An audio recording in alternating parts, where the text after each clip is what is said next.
عیسی جلیل میان. بعد از 2 روز عیسی از اوی به جلیل بشو.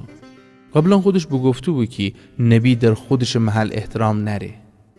وقتی به جلیل فرسه، جلیلیان اونا به گرمی قبول بکدیدی، چون که اوشن به خاطر عید به اورشلیم بشو بید و اون چیه که عیسی اوی انجام بده بو بیده بید.